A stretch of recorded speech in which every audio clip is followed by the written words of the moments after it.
Hello everyone, Orky here, back with another Sword of Convallaria video. And TAAIR is finally here, our god of support. A definite must for. We've seen him since chapter 9 in the Fool's Journey. And yeah, he's just so amazing. He does so much as a support. Like, I feel like he's like a jack of all trades in a sense. And yeah, it's still like so good even in the like current CN version. And like yeah, just like if we go into his kit, so we saw his kit in like English back when like the Stellar Echoes event came along. There's like a scroll on an empty random tile within 3 tiles. Then he picks it up, gets knowledge, gets buffs, and then when his knowledge um, for every 2 stacks, he can use his historical skills, which is like his main bread and butter. So we can see here from the wiki, um, yeah, the random level 2 buff. So they're calling a book instead of scroll here. Um, yeah, there's like I feel like TAAIR is pretty good even at the early stars as well. Like I mean, the knowledge does stack. Increase to four knowledge, 6 knowledge here. The main 4 knowledge is at the 2-star increase, and this is like two layers of knowledge at the start of the battle. And yeah, at 3-star, it's 3 stacks. So even at 2-star, you can already use the instance historical skills, and yeah, it just becomes better and better. The extra movement here at 3-star, as well as the extra range. The extra healing increase does help as well. 15, 20, 25 there. And so this at 4-star, it's another layer of knowledge. We did say it was 6. And then at 5-star, so we got, yeah, at 5-star we got the 5 layers of knowledge, and yeah, maximum range by 2. So I mean, I can see that having a high star tier is pretty good, but if we wanted to already start spamming his skills, you can pretty much do it at 2-star. So just gain that instant access to his historical skills. So this is similar to like Coco. He can select his historical skills and come up with these 3 instant skills. And yeah, it's just so amazing, these instant. So you got like a damage 2 up and damage reduction 2 on your character. So a bit nerfed from Coco's damage 3, but it's still amazing having this instant damage buff. This is a move down vulnerable 2 on the enemy. So yeah, I think this is a really good vulnerable 2 applier. Like, I think the only good vulnerable one we have at the moment is No Will with a vulnerable 3. That's probably the one we use mainly.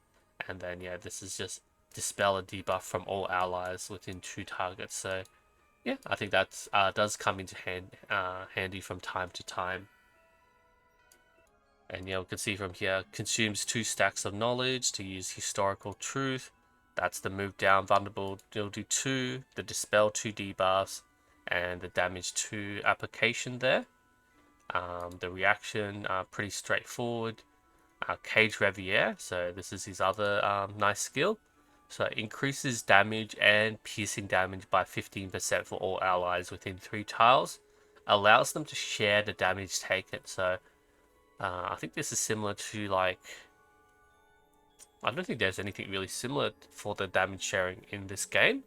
But yeah, it's just everyone becomes a lot tankier because everyone's just sharing the damage load. So that's really good. Immunity to attribute debuff, and then recovers 15%. Cannot be immunized or dispelled there.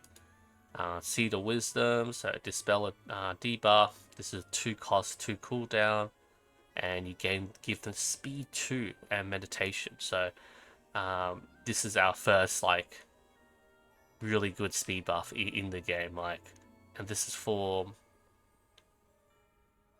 all allies within that range. You're giving them the speed buff. So this is like, using our August Notes. August Notes is only speed 1. This is speed 2, 100 speed. And also meditation gained 1 energy at the start of the turn. So yeah, that's really, really cool there. And yeah, 1,000 Mile Echo, 4 energy to target. Gives them attack 2, move 2, and speed 2 for 2 turns. Does it seem like a bit of a double up there, but yeah, this is that 4 energy is just so good for your energy hungry units, and yeah, there's plenty of them in the game, and like, you could have them keep using their big ultimate moves because of the TAAIR support, and if you're combining with like Coco with Bento to reduce like the energy costs and the cooldown, it just all stacks up. And this is similar to what we have here for Candlelight. Special mission for energy attack. This does give defense instead of like the speed and a move. So I think TAAIR is better in on this side of things. But yeah, it just enables a lot of like units and team comps because he's so fast. 288 speed. That's the fastest we have in the game. And yeah, he just goes in, grabs his like little book, his scroll, and yeah, buffs everyone up and just makes everyone pop off. And like that's why TAAIR is a must pull. Like every unit can take advantage of TAAIR's buffs and abilities, like extra energy, extra speed, extra damage. Like without TAAIR, a lot of comps basically don't work, and like it doesn't matter what supports or what units you have currently. TAAIR will pretty much benefit them all, and that's why he is a must pull for everyone. Like without TAAIR, your team is kind of crippled in a way, right? Because you're losing out on all these buffs and support that no other unit can bring. And even currently in the CN version, there hasn't been a power creep for TAAIR. Like I feel like any sort of creep to TAAIR is going to be like so broken. That's going to be like the next must pull. Um, but I think what they might do is they might do like a sideways, so they might copy or have something similar to what TAAIR brings to the table, but different. So having one or the other unit is still good. So TAAIR, I think, has everlasting potential. That's what I think. And yeah, definitely encourage everyone to save up and go to hard PD for TAAIR.